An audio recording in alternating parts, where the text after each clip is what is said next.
नमः शिवाय।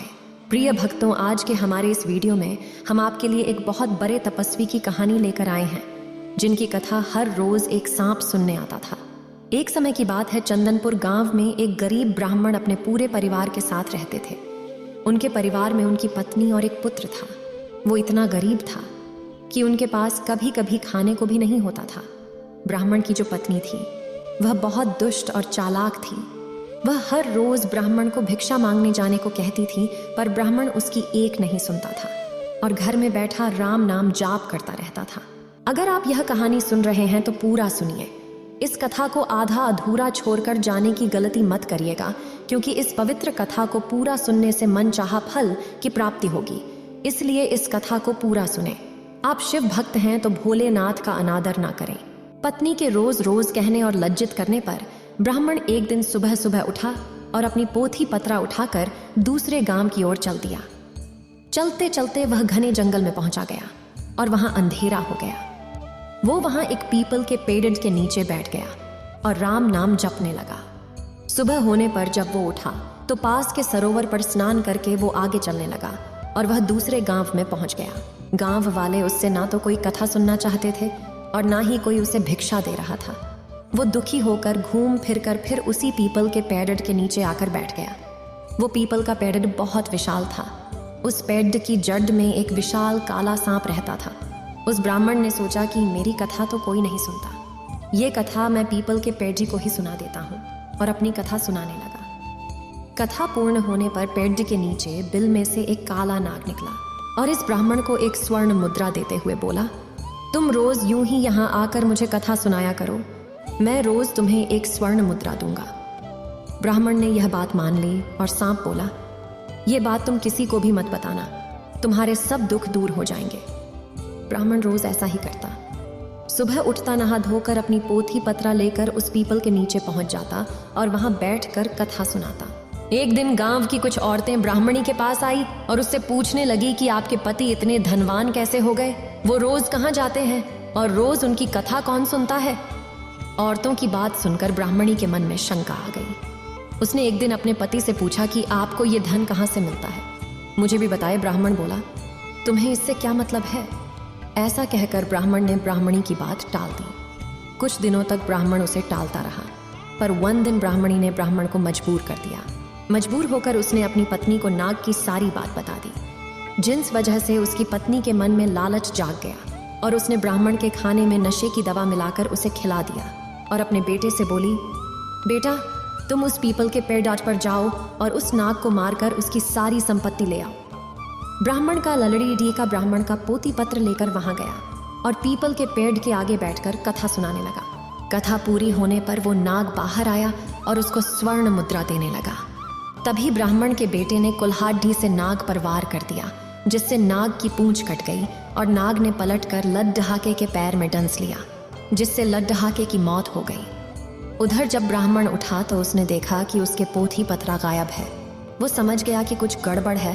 वो जल्दी से पीपल के पेड़ा के पास गया तो देखता है कि उसका ललडेडा वहां मरा पडेड़ा है। ब्राह्मण को देख नाग बाहर आया और बोला, ब्राह्मण मैंने तुम्हें कहा था कि स्वर्ण मुद्रा की बात तुम किसी से नहीं कहोगे।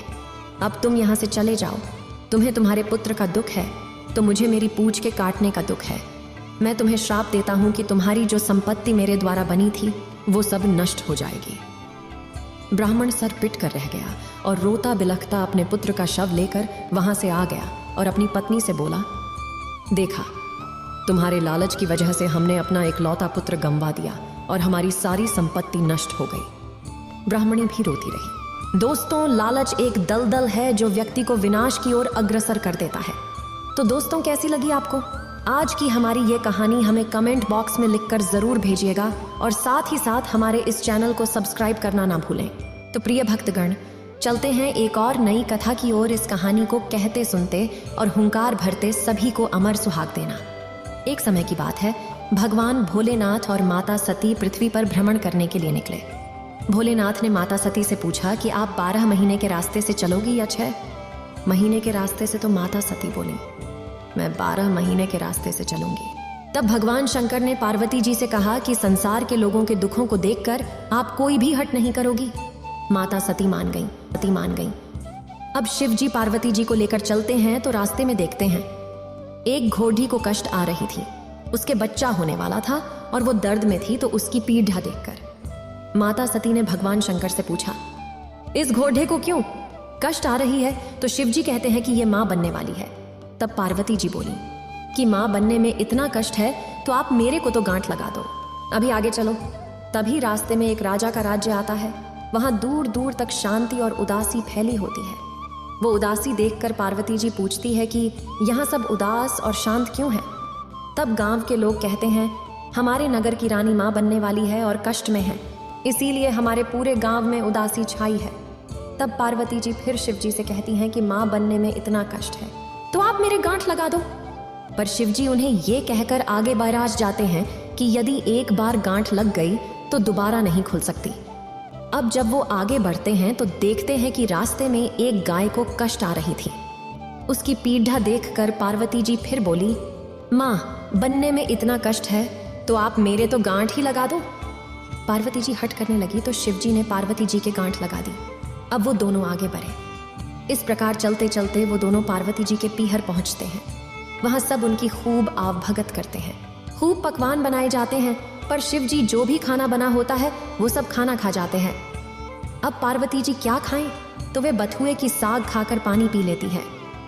दोपहर में जब वो दोनों विश्राम करते हैं तो शिव जी पार्वती जी से पूछते हैं कि आपने क्या खाया? तो पार्वती जी कहती हैं, जो आपने खाया वही मैंने खाया। पार्वती जी के सोने पर शिव जी उनके पेट की नाभि की ढकनी खोलकर देखते हैं कि पार्वती जी ने क्या खाया, तो उनके पेट में बथुए का साग और पानी दिखता है।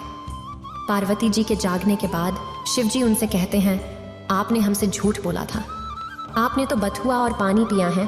तब पार्वती जी उनसे हट करती है कि आज के बाद कोई भी किसी भी महिला की ढकनी खोलकर नहीं देखेगा, अर्थात आज के बाद कोई भी किसी भी महिला के पेट में नहीं देख सकेगा, क्योंकि किसी भी महिला के पेट में उसके ससुराल और पीहर की लाज होती है। आप वचन दे तब शिव जी को वचन देना पड़ी दिखता है। उसके बाद से अब तक किसी की भी ढकनी नहीं खुलती है। अब वो दोनों वापस कैलाश पर्वत की ओर निकलते हैं तो रास्ते में गाय अपने बछड्डे को चाटती हुई मिलती है और खूब खुश दिखाई देती है। यह देखकर पार्वती जी शिव जी से अपनी गांठ खोलने को कहती है तो शिव जी कहते हैं, मैंने आपको पहले ही कहा था कि गांठ मत लगवाओ, लेकिन आपने तो जिद पकड़ डाच ली। अब वो दोनों आगे बढ़ाते हैं तो राजा के गांव में खूब ढोल नगाढ़े बज रहे होते हैं, मिठाइयाँ बांटी जा रही होती हैं, लोग खूब नाच गा रहे होते हैं और खुशियाँ मना रहे होते हैं। पार्वती जी लोगों से पूछती है, यहाँ क्या हुआ? तो सब बताते हैं, नगर की रानी के यहाँ बेटा होने की खुशी का जश्न मनाया जा रहा है। इसी तरह वो आगे चलते हैं तो उन्हें घोड़ी भी अपने बच्चे के साथ खूब खुश दिखाई देती है।